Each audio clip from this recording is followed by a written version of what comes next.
Our next session is the panel of directors, which ACSI does every year. And I've been doing these discussions not just for ACSI for a very long time. And it really does strike me how if, say, a decade ago, I'd asked directors what kept them awake at night, they'd probably focus on questions around economic growth and associated concerns around economic expansion. But these things just don't come up anymore. And it's not because they're not things to worry about. It's more because there are so many more really fundamental questions for directors today that stop them getting their beauty sleep. Especially with the APRA CBA report and the Royal Commission, every board has to ask themselves whether their company stacks up when it comes to purpose and culture, and whether they as directors really know what's going on at every level of their organisation. And if they don't ask themselves those questions, then the regulator will ask it for them, because we know that there's now far more aggressive consequences from the regulator. ASIC, in its official response to the Royal Commission, mentioned the word enforcement 62 times. So to look at the challenges facing boards today, please welcome our panel, and if I can ask them to come up as I introduce them. Elizabeth Alexander is Chair of Medibank Private and Dexus Wholesale Property. She's a former Chair of CSL and a former Director of Amcor and Boral and a member of the Takeovers panel. Lindsay Maxsted is Chair of Westpac and Transurban. He's Director of BHP Billiton and BHP Billiton PLC and Managing Director of Align Capital. Rebecca McGrath is Chair of Oz Minerals and Non-Executive Director of Incitec Pivot and Goodman. Rebecca is a Non-Executive Director of ICPF Holdings and Investor Wholesale Funds Management. Christine McLoughlin is Chair of Suncorp and Independent Non-Executive Director of NIB Holdings, and Christine has extensive expertise across financial services, insurance, mining and resources. Please welcome our panel.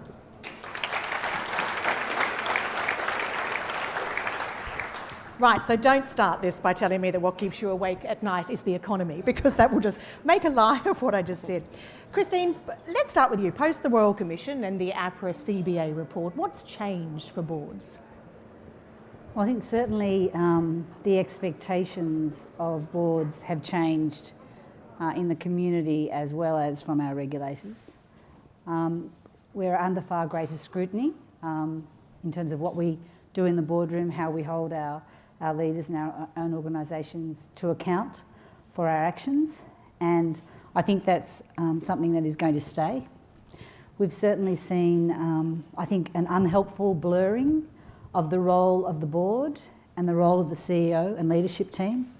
That's partly been an outworking of the commentary around the Royal Commission, partly been an outworking of community expectations, which I think are sort of being defined even as we sit here. But also the pressure that's being put on our regulators is driving us there as well. So that's actually what keeps me awake at night, is just how do we redefine that clarity between the role of the board and the role of the leadership team. So who's responsible for that unhelpful blurring of the lines? Well, I think we are where we are, Ali. I mean, the reality is over the last 12, 18 months, we've gone through a very public Royal Commission, which I think was very confronting for all of us.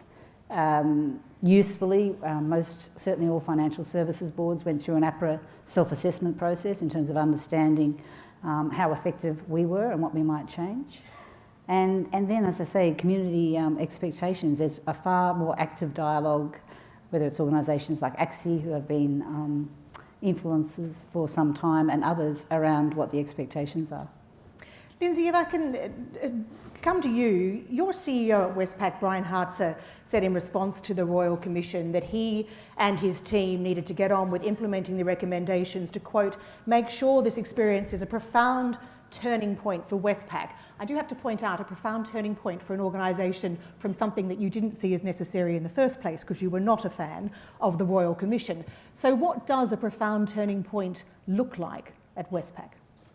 I think the profound turning point is the understanding of the importance of non-financial risk and compliance. If I think about what came out of the Royal Commission, and it was, as Christine said, very confronting, is that in terms of the amount of misconduct and the amount of non-compliance, I think there was a real recognition, certainly at my bank, that there had to be a much, much greater focus on non-financial risk, on conduct risk as a subset of that, and on compliance. And that, I think, was the turning point. That it wasn't as if we didn't focus on customers. That's been inherent in our purpose and our vision forever. But we needed to focus more specifically on customers in hardship, customers who had made complaints, customers where we clearly were not addressing their concerns as quickly as we should. And then I suppose the question has to be, I mean, Westpac came out of the Royal Commission incredibly well compared to many other players, but you weren't immune, and you've made obviously significant provisions that's hit your profits. And then there's the ASIC evidence in the federal court just yesterday that Westpac broke responsible lending laws more than 260,000 times in 3 years. So when you look at the experience of recent years, as a board, how did you not know what was going on? Or did you know, but you did not realise the ramifications? I have to pick you up on the 260,000. That is an allegation from ASIC in current court proceedings, that because of the way in which we went around assessing our customers, many of whom will be in this room, then we didn't go down a certain path which ASIC now says we should. So I'll leave that at that. So there's no contemplation that we've breached the law 260,000 times from the Westpac side of things. How did we not know about things? I think in terms of the specific issues for Westpac, we certainly didn't have our handle on personal financial advice. So in terms of the wealth division, that was a weakness in terms of understanding what we needed to do, and we didn't pick up quite quickly enough all the changes through FOFA and how they impacted upon what we're doing. And the major piece in terms of financial advice for those provisions is record keeping. So it's not necessarily giving poor financial advice, or indeed not giving financial advice at all. It's the inability to go and gather the evidence to the satisfaction of ASIC and others that it's been done. And that's I'm not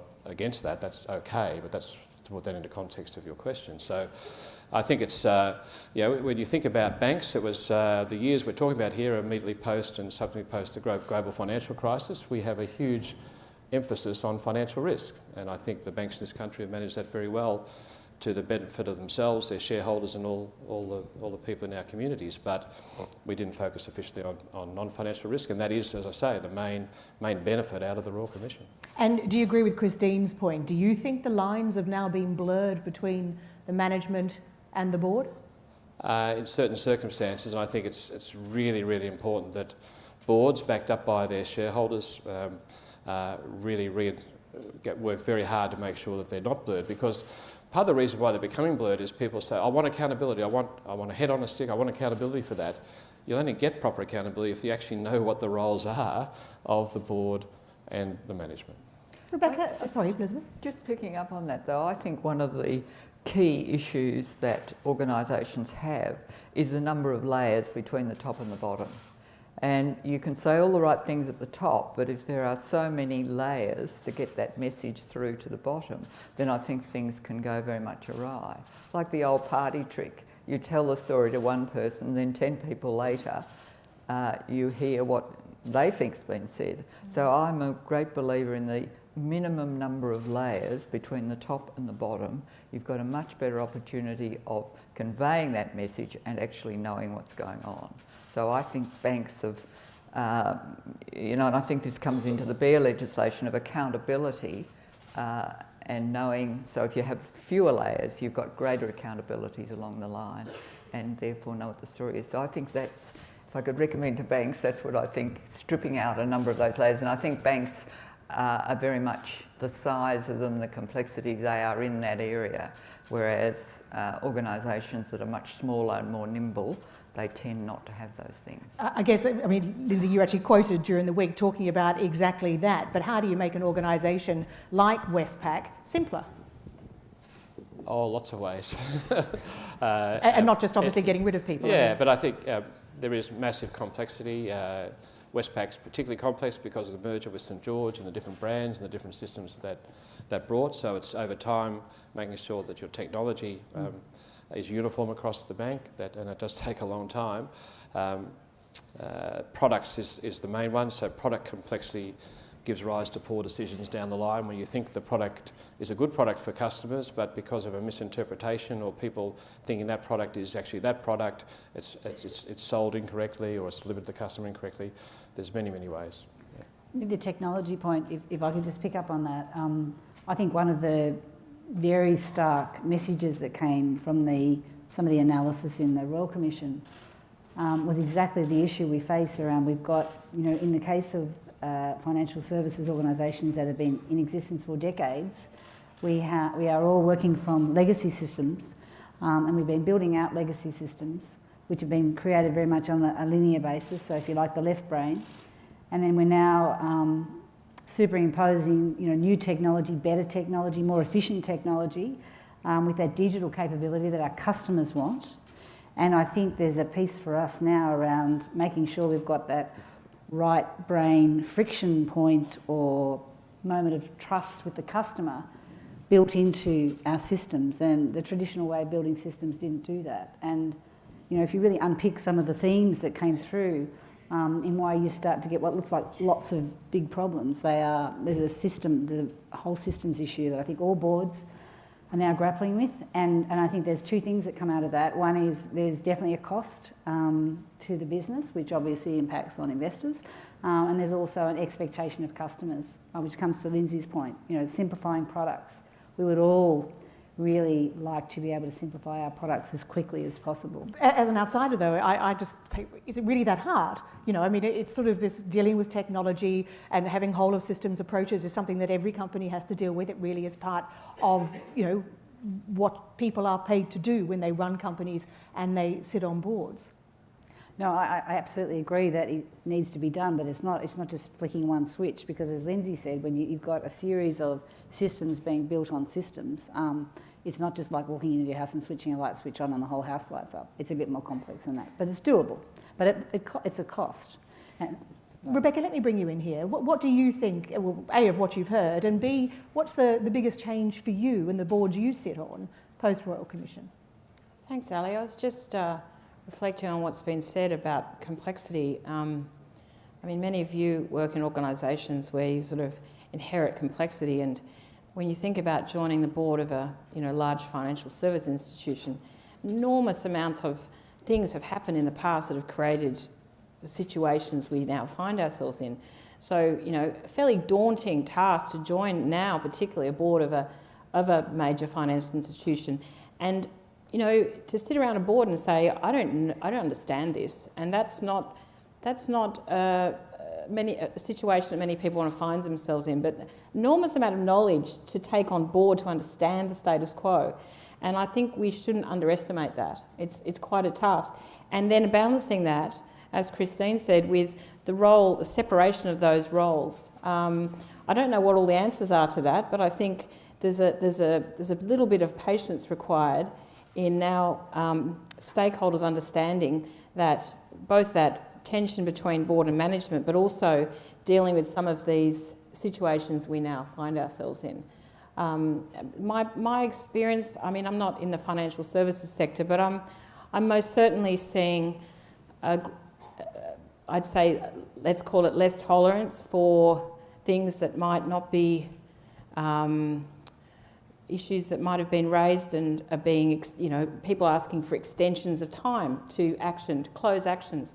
Seeing quite a move in a lack of tolerance for that, which I think is very positive. And so whether it's an operational matter, a safety matter, a procedural matter, there is certainly, what I'm seeing is directors being less tolerant, more demanding, and I think also I'm seeing a greater focus on that which gets minuted and how it gets minuted. And that's mostly good, but if we're too fixated on what happens in the minutes as opposed to what's happening in terms of governance and how the company is stewarded, then that's a little bit concerning too. But we do have our own risk, and whilst that's not why I go to work and what I worry about, it's still there in the background and it's not lessening.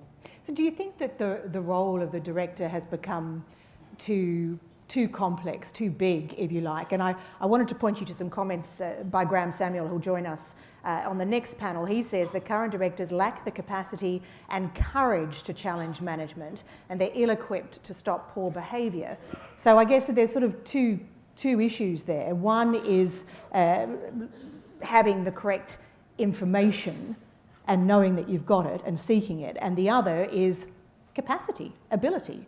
Sure. I mean, it's very apparent to me that directors are in some places becoming maybe not consciously but perhaps more risk averse, and a result of that requiring more information, which requires greater demands on management, and that may be entirely appropriate, but it certainly builds that tension in terms of the management doing their job versus the management being there to constantly to satisfy the board. And so that's something we need to be really careful about, that we don't occupy them all with writing papers to satisfy us versus running the company and doing it really well in all your eyes. So I think that's important consideration. I think that to your second point, I reflected on that last week, and I thought, being a director to be successful in a public company requires you to be a really critical, independent thinker.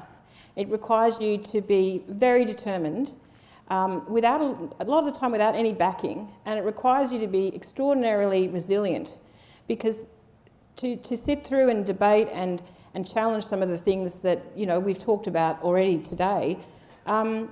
It can be quite a lonely place, it can be quite an isolated place, and it requires a resilience and determination that I would say nowadays, above all, is one of the most important things that a public company director needs to have as an attribute. And we don't often talk about that when we talk about other aspects of diversity, because in some cases that occurs in one bunch of people more than it does in others.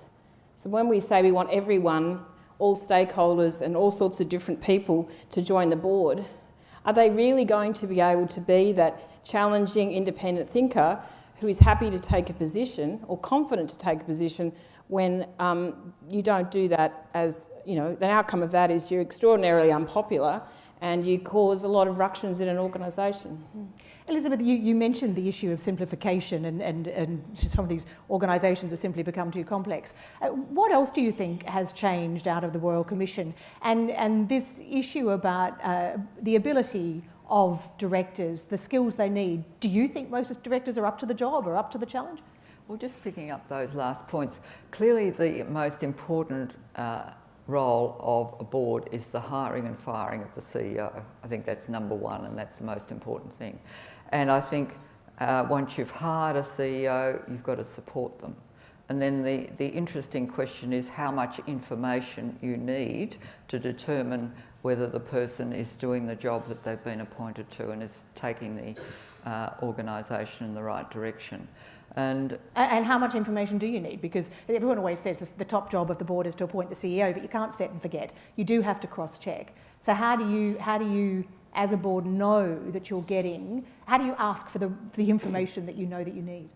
Well, this is what I'm getting to. I think it's a difficult balance, and I think the longer you sit around a board table, the more I think the more skilled you are at I suppose, understanding whether you're getting the right information, whether the ship is on track or not. But I think resilience is important. I think the ability to ask hard questions, but without undermining and trying to do management's job, because that's what they're appointed to do. And once you get division of who's responsible for what, then I think you really do get into a lot of strife. So it's a question of judgment, of knowing your industry, knowing the people concerned, and delving down sufficiently to feel, well, I've got confidence that it is on track. So I think the more interface you have with your executives, the second line, walking around, talking to people. At Medibank, we talk to customers, we go out and we see the stores, etc., etc. So the more, I suppose, qualitative information you can get, and that requires a lot of interface and a lot of time, but it's not doing their job. Because once you start doing that, you undermine authority and responsibility. So it's quite it's quite a challenge to get it right. I guess it's not a new challenge though. I mean, Lindsay has a challenge, I suppose you'd probably argue it has become a lot harder for boards. Do you think that most directors are up to the job? Do you think that we need a rethink? I mean, Christine's talked about the blurring of the lines, but does there need to be a rethink in what makes a good director? I think most directors are up to the job, absolutely. I think and I don't think business has become too complex that you can't oversee and take the responsibility that a director needs to do. I think the big issues are that the one we've been talking about, which is if there's pressure on for the blurring of the lines and for a director to do more managerial roles, that's when it will become too complex. And secondly, if there's no tolerance for organisations to make genuine mistakes or mistakes which are made without malintent, then that will make it really difficult as well. And there are some areas pushing for that every time a mistake is made, then that's a director's responsibility or that's a board's responsibility. So I think if we're unable to resist those two pushes, then it'll be too complex, but at the moment it's not. One of the policy positions that ACSI has put forward is annual election for directors, which I don't want to spend a huge amount of time on, but Lindsay, of course, you've experienced this because of BHP and the experience in the UK. I just wonder, has it changed anything? Do you see it as being a force for good? I mean, the sky hasn't fallen in. Has it led to short-termism? What? Yeah, I do see it because of the dual listing of BHP, and no, I don't think it's created any issues really. People are concerned about the short-termism of it. It's just now part of the way in which we go about our business as a board at BHP, and of course, because of the dual listing, it comes to Limited as well. So there's annual elections of BHP Limited directors at the same time. So no, I'm on the record of saying I'm very open to it. I've seen both. I don't think there's anything wrong with 3-yearly elections either. So it's not as though I don't think the current system is broken. But if the better view for the shareholder community is to have annual elections, I think we should certainly look at it. And I do make the observation that unless I'm missing something, then there will be a very direct benefit in terms of the whole chaos around second strikes and what that means if there is a second strike in terms of the second meeting and all those things, because the shareholders will vote with their feet that 5 minutes after they voted on the remuneration report, they'll vote for the directors there and then you'll be very clear what's going on. Christine, do you agree with that? Look, I think having annual elections of directors makes good sense. It probably puts much more discipline around an annual performance discussion between the chairman and individual directors about their contribution to the board, particularly as we see, the expectations around committees changing. I guess the only caveat I would have is, as a chairman, and I suspect my colleagues would agree, staggering board renewal is orderly. So whilst annual election of directors is absolutely fine, I think still being able to stagger that renewal, so you've got sort of the benefit of corporate memory, but also fresh eyes in a balance is important. My question to Lindsay would be, do you think it's delivered better outcomes? That's what I'm saying. I know this current system is broken. I can't see the better outcomes, but I can't see the downside either. So I think it's worthy of extensive discussion. Yeah. So while we're still on the issue of directors and performance and the roles and responsibilities, do any of you see an issue with the role of the director as defined in legislation? Do any of you see that stops you or limits your ability to look at broader stakeholders? Do we need to look at a more UK style of explicit role for a director, or as we sit at the moment, in the best interest of the company, is enough to ensure that you can talk to all those who are potentially impacted by the company's operations? Rebecca? Yeah, Ali, I think it's an interesting question. More regulation, changing regulation. We've got probably a lot of that going on already. But I think, my experience, particularly in the industrial sector, is in a modern company, it's almost impossible to satisfy the shareholder and related stakeholder group without satisfying the others. And I would say that probably transcends into financial services too, and perhaps we've seen that in a very overt way. If you're in the mining industry, excuse me, if you're in the mining industry, if you don't see your community stakeholders in an equal light to your shareholder stakeholders, and indeed government. At Oz Minerals we refer to as the 5 pillars of value, because we need to deliver value to all 5 stakeholder groups. That's employees, shareholders, communities, government and suppliers. And so that sets a tone for how we make decisions for the board and how people go about their daily work. I'm absolutely committed as the chairman that, and believe, and it takes, I suppose, an amount of belief, that the shareholders will be better off if we focus on those other stakeholders, particularly in the business that we're in. So how do you make sure though, and Christine, let me ask you this, how do you make sure that you listen to all those stakeholders? Because I know, for example, one of the changes at Suncorp is that you've put in place a board level customer committee, like a remuneration committee, you have a customer committee, so clearly you want to listen to your customers more. How do you make sure that you listen to others as well? Well, I think one of the things that we did change during the course of the Royal Commission was we discussed as a board for some months actually establishing a board customer committee. So everyone in this room would be familiar with the traditional model of governance where you have a people and remuneration committee, the audit committee, and in financial services we have to have a separate risk committee. But we decided that we wanted to see if we could elevate, hearing the voice of the customer and the interface between our customers and our employees by creating a board customer committee. And that has actually been very effective for us. Early days, but it's certainly meant as a board we're talking in a far more nuanced way about our customers. I think one of my calls to action for all boards is, stop making generic statements about what we're going to deliver to our customers. It's very stark, particularly in insurance. So I quite often refer to that sort of 6 weeks before and over Christmas when we had a combination of flash flooding in Melbourne, major hailstorms in Sydney with extraordinary damage, and bushfires in Queensland. And so our customers were all experiencing quite different levels of trauma, and then obviously the Townsville floods followed.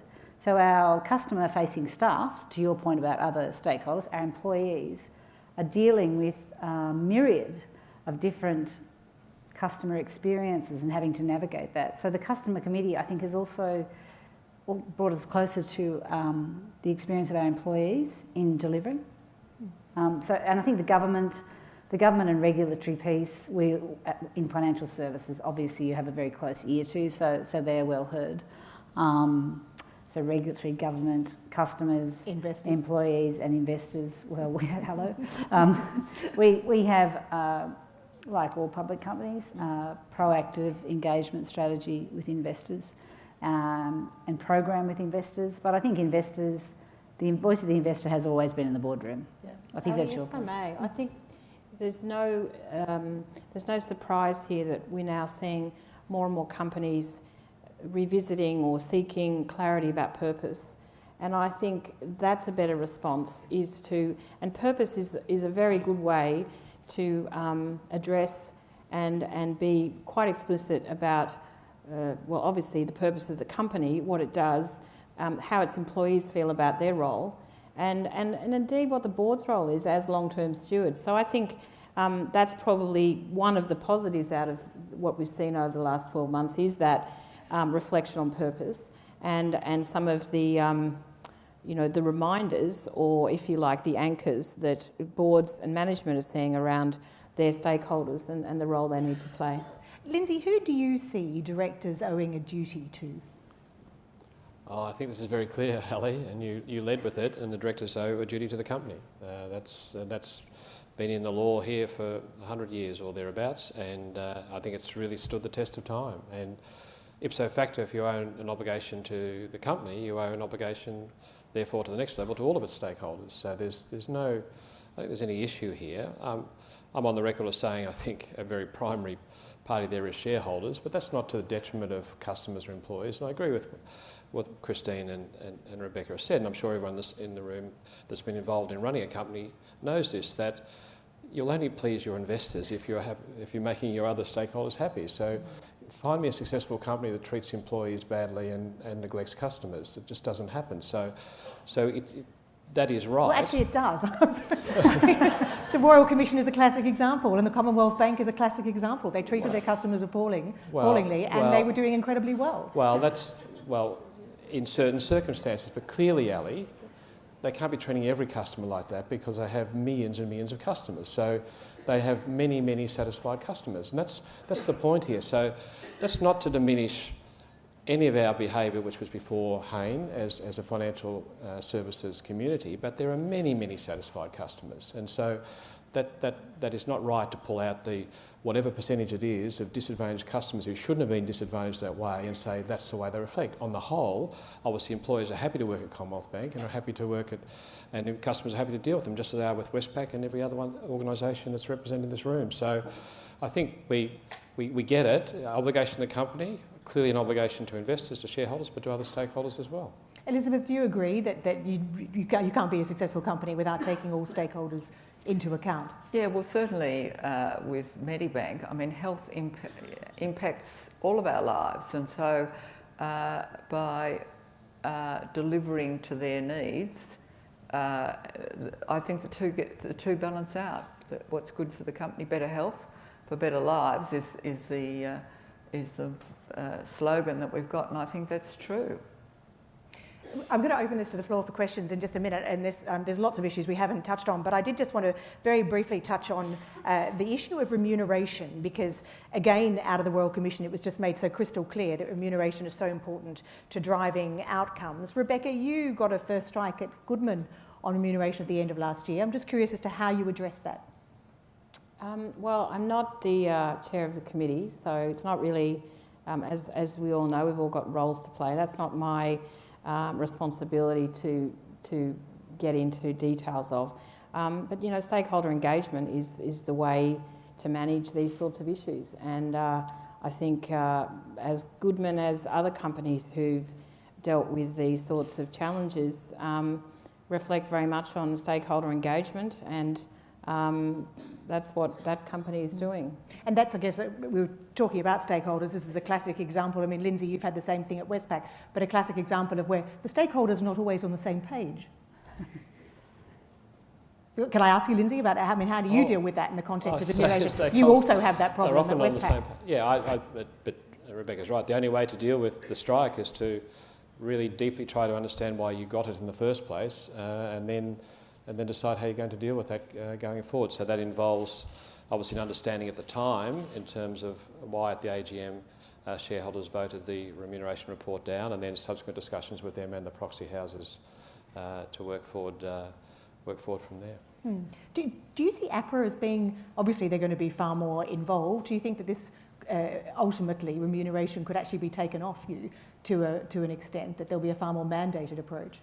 I think I'll just echo the comments that Rebecca and Lindsay have made around. I've been, for my sins, chairing remuneration committees for some years now, and I've actually spent a number of years speaking with ACSI and some of the ACSI members around the complexities that we have as chairs of remuneration committees and indeed chairs of boards. And it's actually become more difficult, not easier, because I've seen it evolve, as everyone in this room has, from being around, you know, how we remunerate our leaders to in a way that aligns with the shareholder return, and then the emergence of proxy advisors who have quite a lot of influence on remuneration and views on how boards structure remuneration as well as award remuneration. And we all know, everyone in this room knows that many institutional investors have different expectations as well about what works. And now, post the Royal Commission, we're seeing APRA being put under pressure to also play an active role in remuneration. And I was just discussing with Graham Samuel before we came in that, you know, APRA's remit, not by their own asking, is broadening, and APRA have done a very good job in ensuring financial stability for this country. They've been in existence for as long as I've been in financial services, 1998, I think. But, you know, to start bringing APRA into remuneration, I mean, it's two things. One is it makes it harder for us as boards to navigate the various stakeholder groups.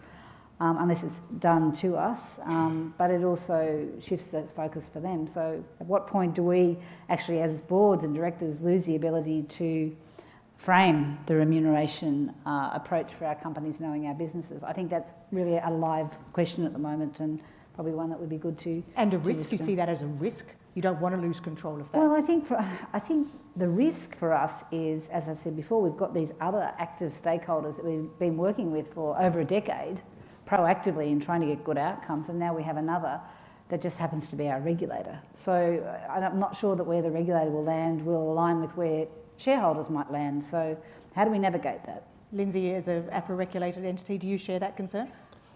I think, yes, you would think that to the extent that it's not egregious, then the board should be capable of determining what's the right remuneration model, as supported or not supported by its shareholders, as opposed to regulator. But you can see why regulators got interest in here. But it comes to your very point in terms of how difficult it is to please all of the parties, because if you think about a company in a second strike territory, it's the investors that are going to determine where's a second strike, not the regulator, not a customer, not an employee. That's that stakeholder that will deal with it. And you saw when the APRA chairman came out with some ideas in a speech just recently in relation to how or the measures we should use for both short-term variable pay and for long-term variable pay. And the 50-50 split between the non-financial and financial. How uniformly investors came down not on that side. So it's an interesting world we live in. Ali, can I just say one other thing? I think for non-APRA regulated industries, I would request for more interest and dialogue around alignment with strategy, because where a company is in its life cycle, where it operates, globally, locally, the sort of markets it's in, we're at a point where everything's going to be so prescribed and tick box, and does it meet our framework, yes or no? And there's literally a tick in the box, and a lot of you know exactly what I'm talking about there. Is that the way to create remuneration which delivers the outcomes for the stakeholders we talked about?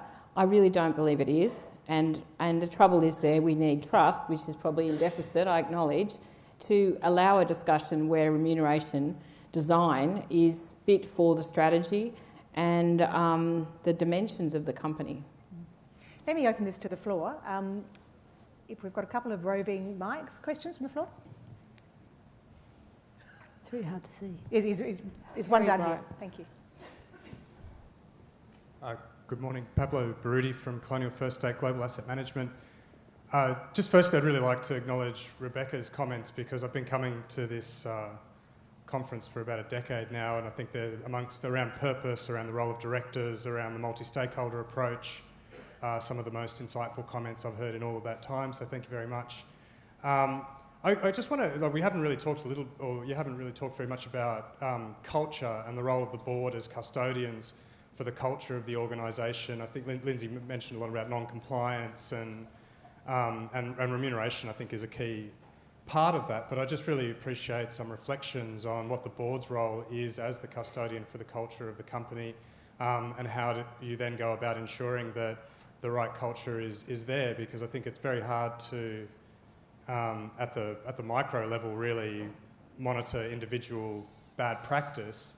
And so how do you ensure that people are doing the right things even when no one is watching? Yeah, and that's exactly what, Elizabeth, you were this is what we were talking about in terms of simplification. But let's start with you. I mean, the role of the board in setting... You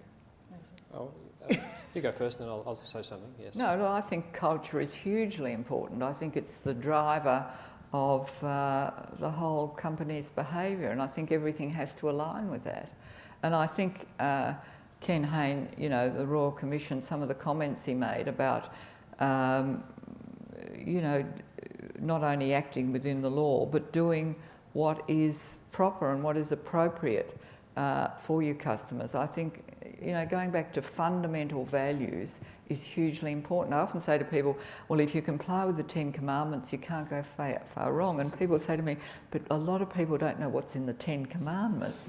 And that probably is true. But I think, it's the basics of human behaviour, behaving properly, behaving in the interests of your customers. But once you've set that culture and you've said the ideal and this is the purpose of the company and this is why we are existing, how do you keep a lens on that, and particularly all the way down through the various layers? Well, I take the layers out, and then I'm halfway there, I reckon.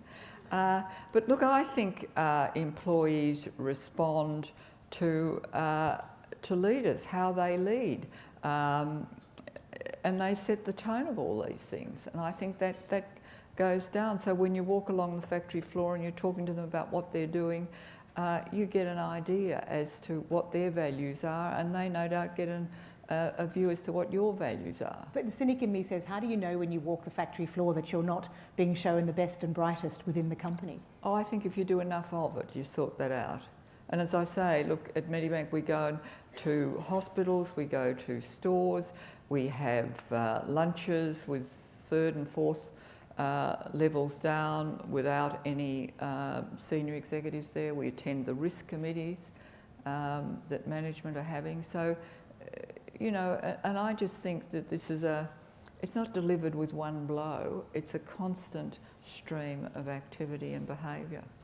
Ali, can I just, one part of that question, I agree with all of what Elizabeth said. I think organisational culture clearly is a responsibility of the board, and it comes back to the point you made in terms of Rebecca's comment on purpose, and that's where it all starts, so that if I'm a chairman of a board or sitting on a board and sign off on strategy, I'm signing off on purpose, on vision, on strategy. That sets the scene for the culture in the organisation.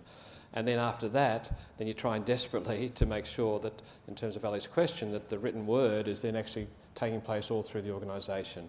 And the appointment of the CEO is really important in that, and the appointment by the CEO of the group executives is really important in that. And then you've got to have the mechanisms to see whether that's working in practice. And that's where one of the issues, coming back to Royal Commission, unfortunately, the whole customer complaint process was a real learning, I think, for us, for me personally at Westpac.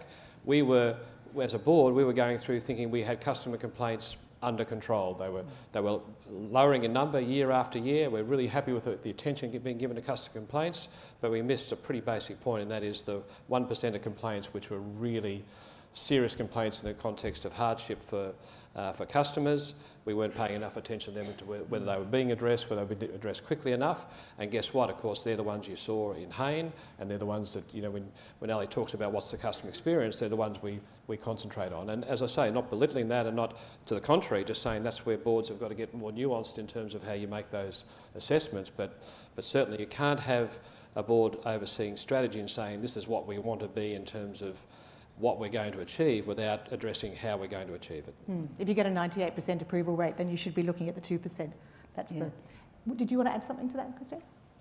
Look, I agree. I think we've had a lot more discussions in recent years, and it's not recent months, it's recent years, around how we really know that we understand the culture of our organisations. And I think, have you changed things that you've done? We've done the customer committee. I think we're doing...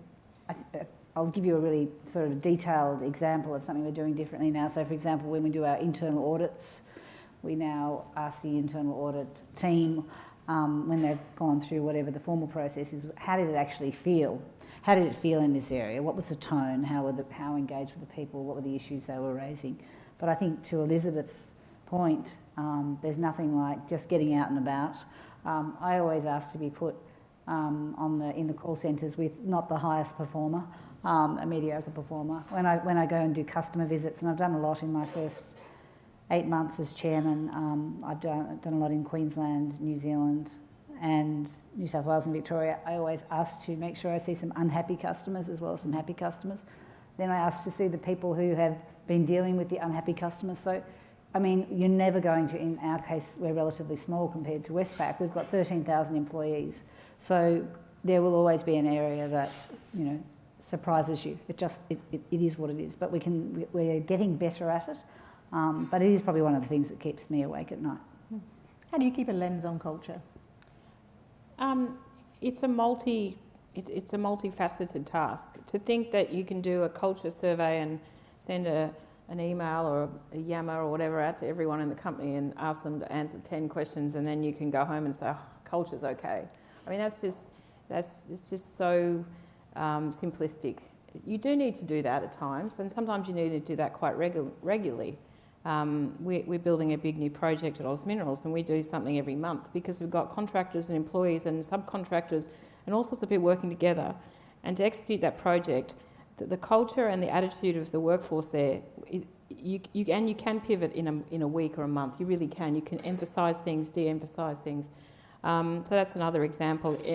I've worked on a board where the Chief Risk Officer has a great insight into what's really going on. And so the board will often have a discussion with that person that goes on for quite some time about what's he worried about. And his insight about culture in a very big organisation is always interesting and powerful, but you can't overreact. So then you can't just sort of all descend upon some issue or some part of the organisation and say, oh, there's something going wrong here. But so it's getting all sorts of data points. I agree very much with Elizabeth about leaders, obviously choosing the CEO. And then, of course, the board will have oversight, depending on the organisation, in the appointment of other executives. But to make sure there is a shared set of behaviours and values is so critical, and holding people to those, and particularly leaders, and being quite, at times, intolerant of leaders who are not upholding those principles. And their behaviour sets a tone for so many people. So they're just a few examples, I think, of how a board can get a holistic and a quite detailed view. The last thing I'll mention is also whistleblower. Having a whistleblower policy is something we all have to have. How much information we get about those whistleblower, I call them issues, because they could be a safety issue. In the industries they often are safety issues. How you respond, you have to. You've asked for it, you have to respond. But you can over-respond, which makes a small problem a big one. But the committee or the board's role in responding to whistleblower issues is so important, and it sets a tone around culture many, many times. It can be sometimes maybe too visible. You need to be subtle about it sometimes because of the impact it has. But these are the tools that we have in our toolkit which help us understand culture. And we've got a question here. Good morning, Alexis Chang here from Mercer. You talked about the diversity of your stakeholders, and yet you're speaking to a room full of institutional investors, and we represent really a microcosm of the wider investment market. So I wonder if you could comment on, how regularly you actually hear investors asking about ESG issues, climate change, culture, and whether you think the investment community is getting that message through or listening to your message back about the relevance and importance of sustainability and climate change in particular. Mm-hmm. I'll get the panel to whip through this quite quickly so we can get a response from all of them though. Mm-hmm. Christine, do you hear investors talking about ESG a lot? Oh, absolutely, and have for some time. And I think, in fact, the conversations are becoming more well-informed, more sophisticated, and I think the earlier panel, when we heard from our regulators on this, even though it went beyond that, reinforced that. So I think we're all much more informed now. Rebecca? I absolutely. We hear it much more consistently, more informed. There's still a bit of tick the box. Have you got one of these? Yes. Have you got one of those? No. Being a policy or a position. Maybe in some quarters the dialogue is more fulsome in the US and the UK, particularly the UK. So what's different? What would you like to see? Well, it's more of an understanding of a tell me about this as opposed to have you got one of these. Being a policy or a measure.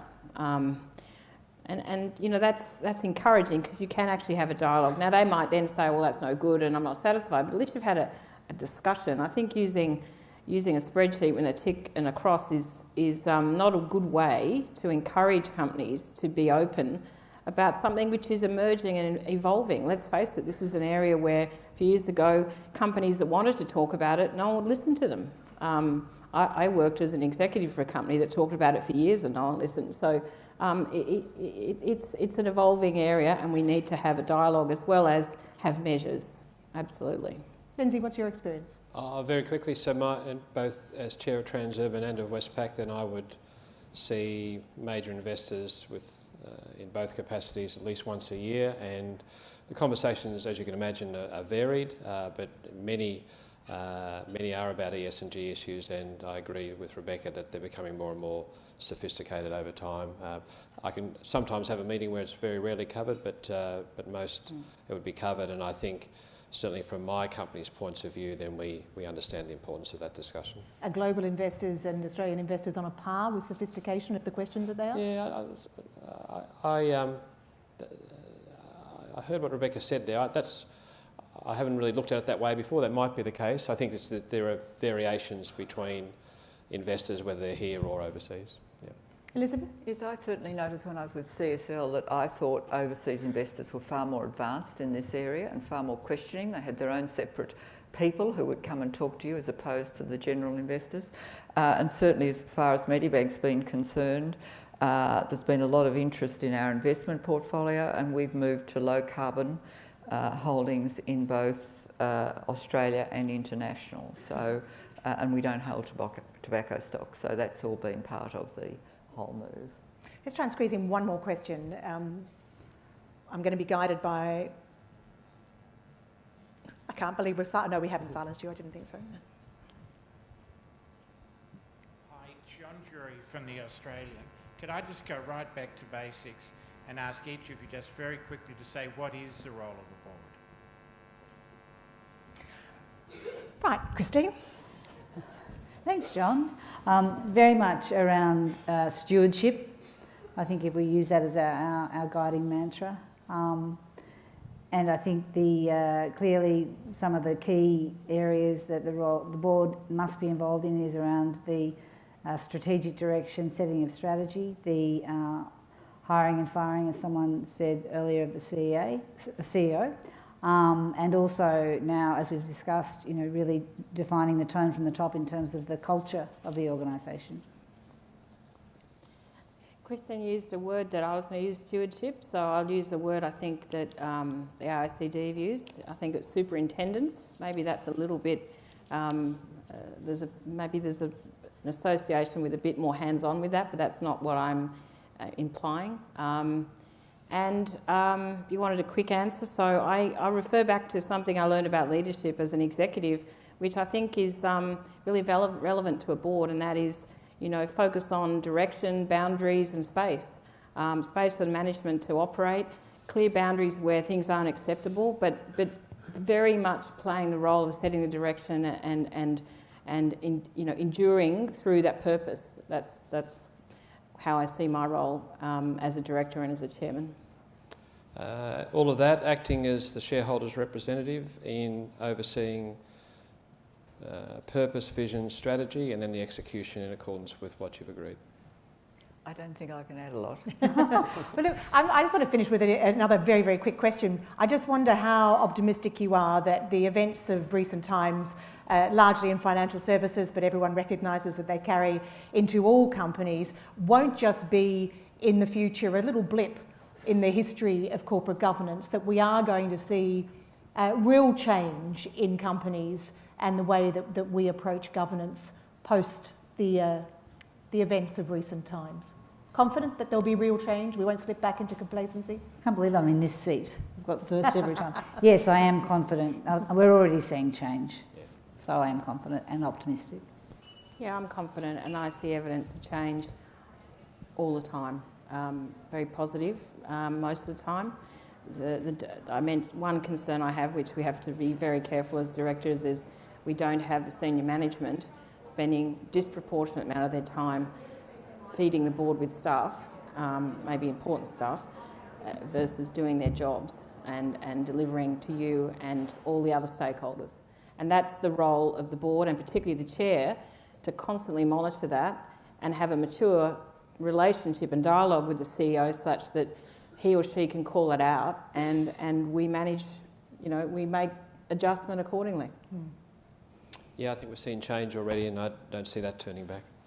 I think the CBA report has been particularly useful in that it's allowed you to go back and have a look at what you're doing and either say we think we're in the right spot or we need to sharpen our act in that particular area. So I think that's useful right across the community. Please join me in thanking our panel very much for their insights, Christine, Rebecca, Lindsay and Elizabeth.